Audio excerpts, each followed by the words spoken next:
everyone. I'm thrilled to be here. For me, this is such an honor to be in talking to you all. It was uh, I was very excited to come over because I think that after this pandemic, and we need to be a little bit more sharing of our experiences, of our history. And since we only have 30 minutes, I wanna share with you how I got introduced to jazz and to music. My name is Jose Gurria Cardenas, and I'm a composer. And the first time that I got introduced to jazz music was by way of Dizzy Gillespie. Now, let me tell you, because it's a really good story. I was on vacation in Manhattan, and I must have been 10 years old, maybe 11, maybe 12. So they took us on a tour to hear jazz. And we went to Fat Tuesdays, and so we went there and we enjoyed our evening. I don't remember that much of that evening, but that's my guess, because next day I must have been really struck by the music, because my mom took me to Manny's Music on 46th Street. 46th Street? Maybe, the memory fails me. But I bought a drum set, and I hauled it over from New York all the way to Mexico City. And then, fast forward, I started studying drums and studying music. And by the time that I was 18 years old or so, I was taking a look at the family's photo album. And lo and behold, I see myself in that jazz bar. And who was the artist of that particular night? Well, it was Dizzy Gillespie. So the first time that I ever encountered myself with jazz music was through Dizzy's band and music. So it was incredible in hindsight, because I couldn't point out when was the first introduction to jazz music, and that was it. The next time that I got exposed to jazz music was when I was 16 years old, and I went to a 5-week program at Berklee College of Music, and it was a beautiful thing, because I thought that jazz music, and you have to take in consideration that this was the 80s, late 80s. So I thought that a lot of the jazz music that I was listening to was Latin jazz and Latin fusion jazz, as it turned out to be, because I didn't know what jazz music was really. I thought that the particulars of jazz were exclusively improvisation, but I didn't know anything about bebop or swing or anything like that. I was much more mesmerized at that particular time with fusion and with Latin jazz, and Michel Camilo and Eddie Palmieri and Chick Corea and the Electric Band, and so on and so forth. And so a teacher of mine who happened to be a wonderful composer took me to Virgin Records at that time in I think it was Mass Ave and Newbury.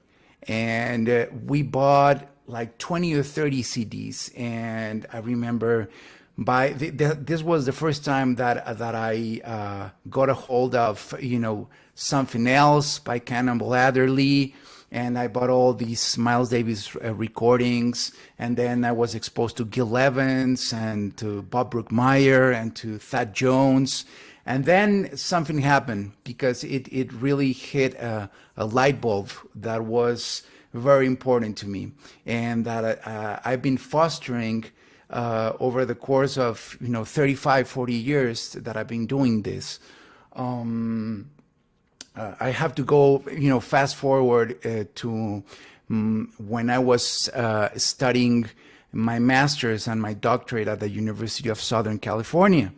I was honored to be chosen as a teaching assistant in the music department. And I was, in addition to that, I was directing a big band that its primary purpose was to give an artistic outlet to the kids in the South Central area of Los Angeles, which in many cases come from really trying circumstances. And to me, it was really revealing because it was a beautiful thing that I did for 5 years. And it made me encounter myself with a lot of poverty and people with really precarious realities and circumstances. And it made me realize once again the power of jazz. Because we would do all these festivities and shows around the big band, and it was the most important event of the whole semester, and it was just a party. It was a beautiful thing, and one of the additional things that made me really take note of my origins as a Mexican. That has had the privilege and the access to studying places like the University of Southern California, was that a lot of people and undocumented citizens of the area would approach me for their sons to play in the big band.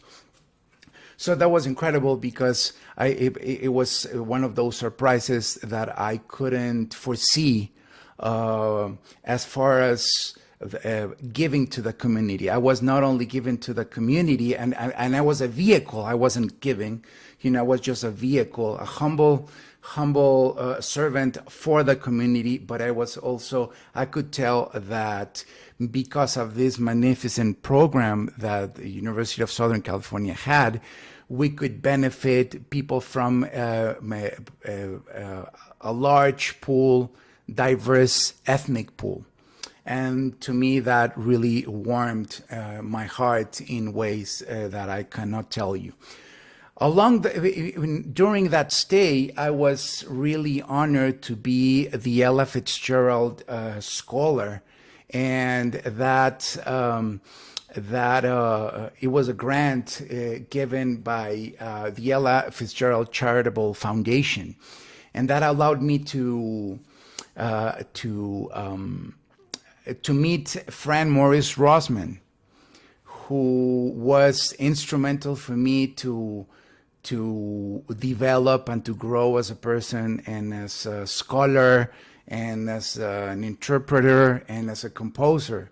I ended up going to several Jazz Education Network conferences to either give master classes or just, to meet and greet with a lot of people from the industry. And it was really important. I was talking to Gail that it may have been in those years, I think it may have been in St. Louis, which was the first one, and in addition, Atlanta, and I think then later on was New Orleans.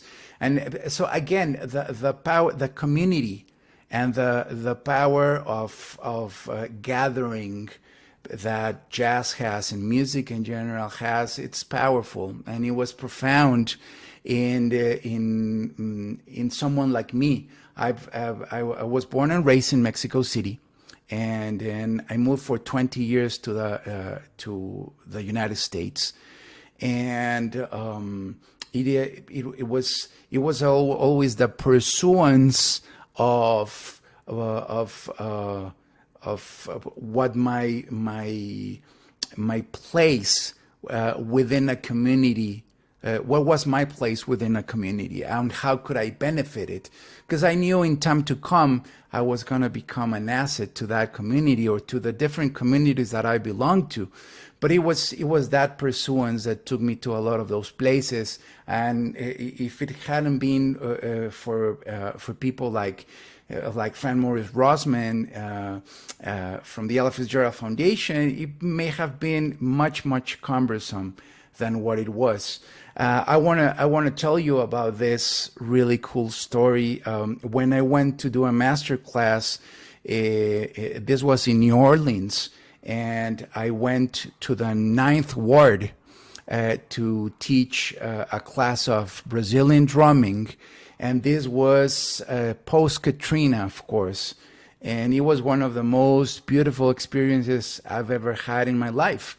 I could really feel the need of a lot of the kids of those neighborhoods that were so that had such need for beauty and for interaction and for community again. It was shattered, and they needed that. So to me, that was really profound. Along those lines, the gentlemen that were escorting me through the different master classes that I was giving out throughout the 9th Ward, they took me to the Musicians Village. Now, a lot of people that are in the know what I'm talking about, but a lot of people, I'm sure that they don't. And after Katrina, a lot of philanthropists put together the Musicians Village. So, as I understand, those musicians that lost their houses were able to have a home. They were homeless. And one of the artists that I was so fortunate to meet was a legendary drummer. His name was Smokey Johnson, and we spent the whole afternoon together. And Smokey was he was the drummer for Fats Domino for 40 years, and we hang out and we maintained contact up until his death. And he loved my pandero case, and I gave it to him because he loved it. He had a pandero as well, and by that time he was already in a wheelchair. But again, it was like those testaments that let you know the power for community that jazz music has, and that music altogether has, and how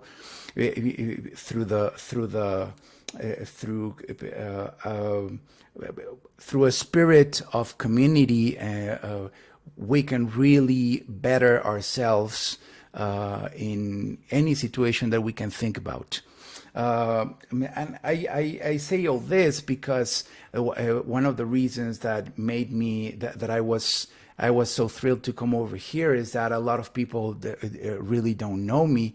Unless you were in the Los Angeles area and you know my project Gurria Sonic Orchestra, which is a 24-piece ensemble, avant jazz, I guess that's what people call us. And but it was in any case a really local act that has been going on until today, despite of the fact that because of the COVID and because of we're a 24-piece band, our gigs are decisively few and far between. But I have really good news. We are going to release a live album that we did on 2016. It was a commission it was given to me by the Los Angeles Jazz Society and the Angel City Jazz Festival, and I composed one hour piece for Don Byron, from legendary clarinetist Don Byron. And as if that wasn't thrilling enough for anybody, we were able to do a double bill with Pharoah Sanders. Can you imagine that? I can't. I still have to pinch myself. Although, all the videos are there. And in addition to that, it was really thrilling because what happened was that they told me, well, since you're going to be there with the orchestra, why don't you do Ornette Coleman, Skies of America? Because it turns out that that particular piece was recorded by the London Philharmonic, if memory doesn't fail me, in 1972.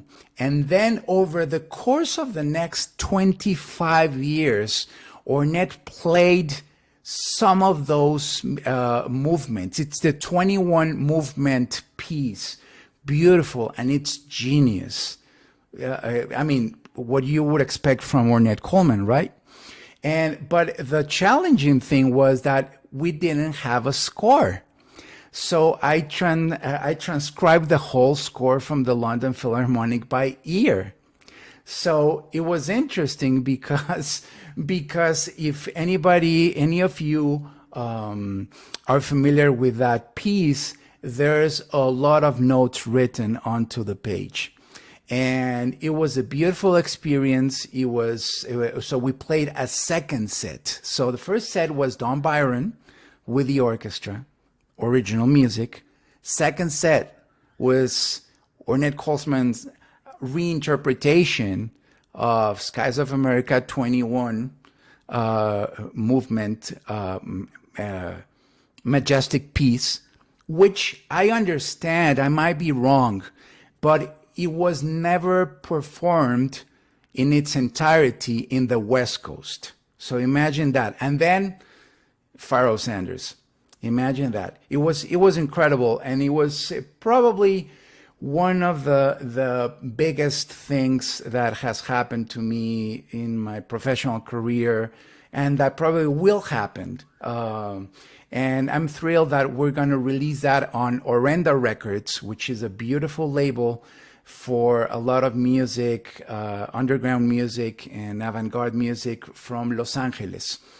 And so that's that. And I wanted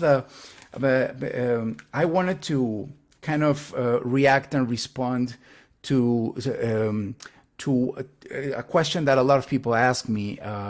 Could you give some advice to young musicians as to what should they do to gain experience and to become successful professionals?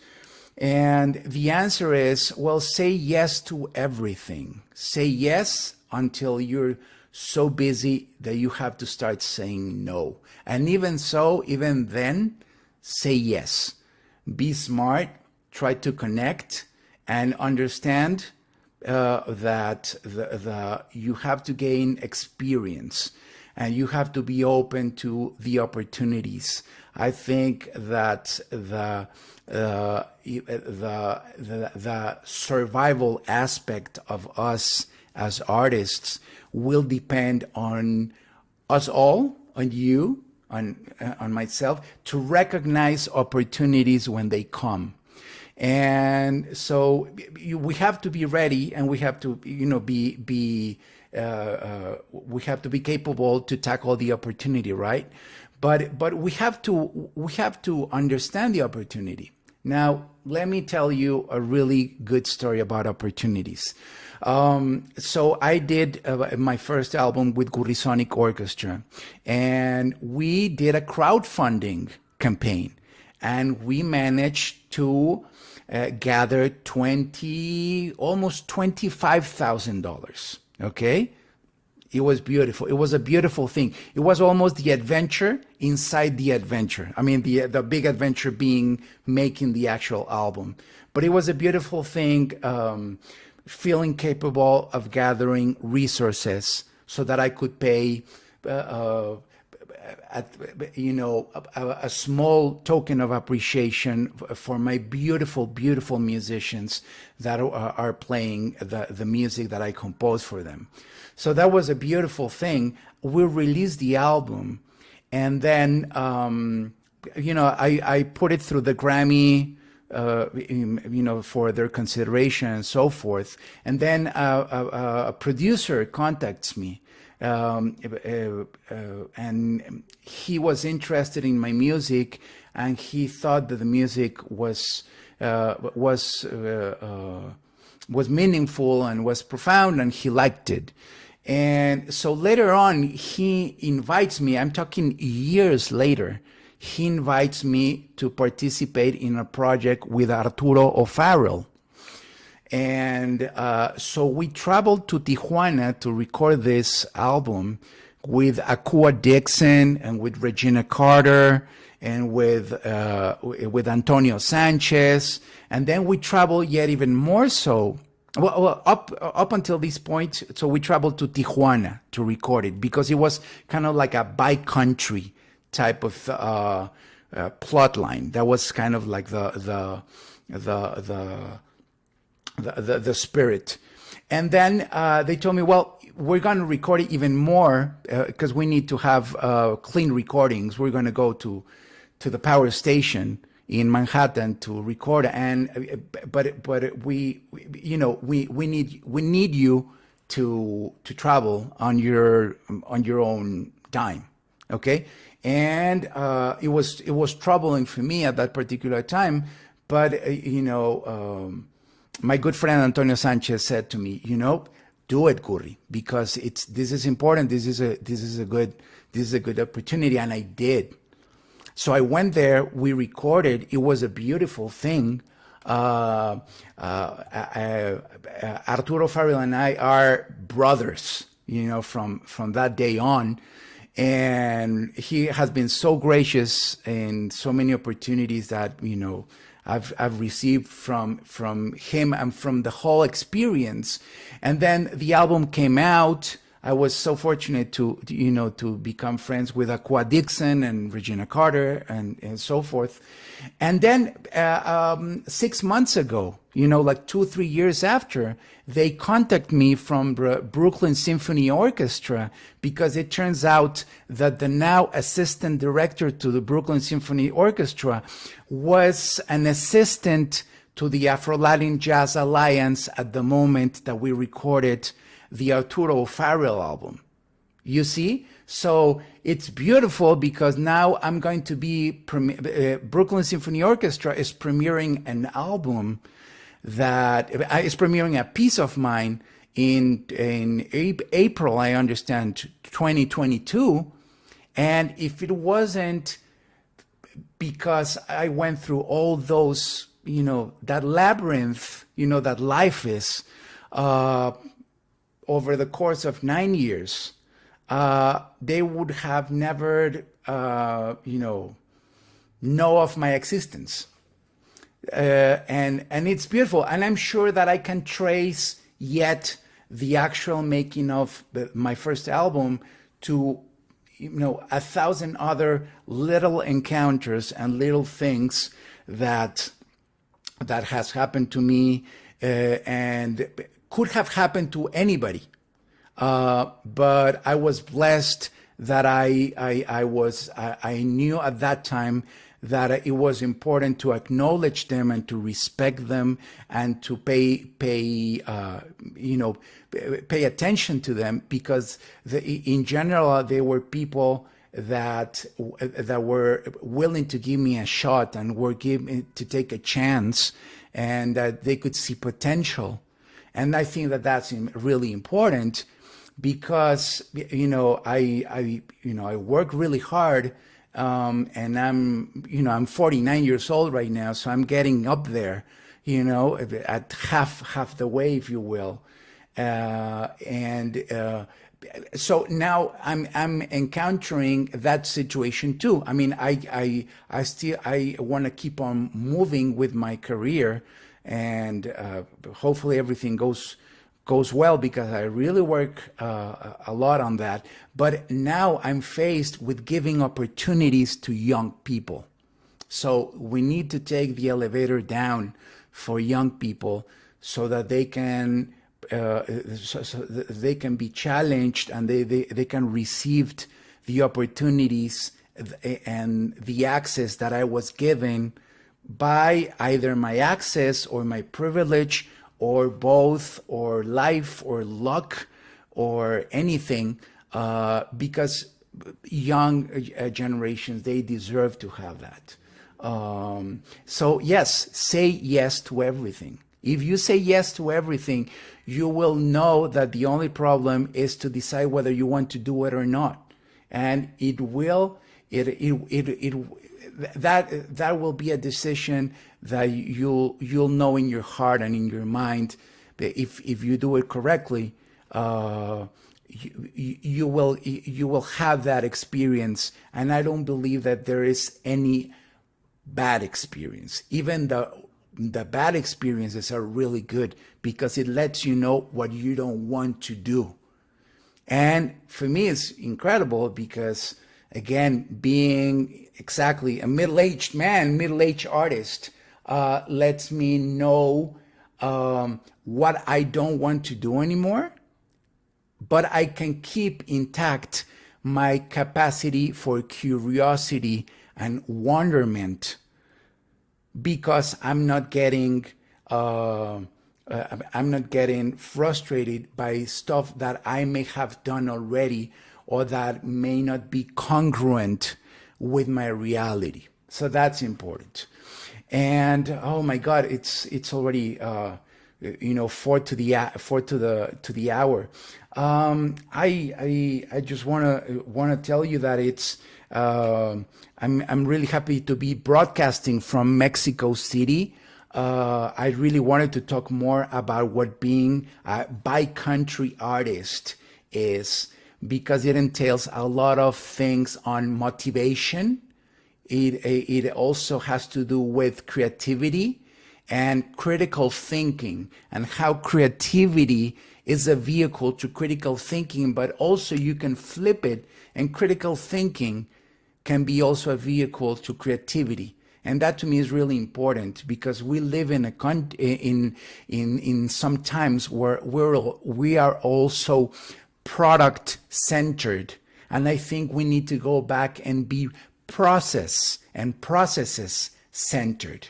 If we do that, we're going to be in love with our processes. And hopefully, the more we do, the better we'll get.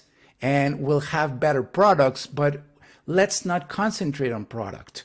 Let's concentrate on having beautiful egoless processes while pursuing improvisation, composition, just pursuing a decent way of life while being a jazz musician and a composer and an artist all together. It works exactly the same as in the States as in Mexico, in Latin America, or elsewhere. We really are in a frontal fight to keep our hearts and minds safe from generic and ordinary thoughts. And I think that we can have healthy processes so that we, through our work of composers, in my case, and improvisation, and as improvisers, we can better our surroundings. In that way, we can really better our community. And I just want to plant the seed that I'm really passionate about community composing. Okay, we as artists have to understand that both improvisation and composition and jazz altogether is a communitary activity. It's community. We spend so much time by ourselves having conversations with ourselves, but everything is serving a purpose. What's that purpose? To communicate and to love and to express our gratitude for our ecosystems. So don't forget that. Let's all, because to the extent that we remember that we are a servant of our community, we're going to be more efficient in delivering the message. And that's something that I've learned over the course of 3 decades of doing this. So thank you so much. I really want to thank Gail Boyd. She has been, I've been a fan of hers and her exercises as one of the forefront personalities in jazz and in the music industry altogether. And for me to be allowed to talk in this forum is a bit of a bucket list type of thing. So thank you so much. You have my contact information, and I thank you. I send you all my love and hugs, and I wish you well, and I wish you creativity and to have a beautiful set of celebrations towards the last quarter of the year. Thank you so much.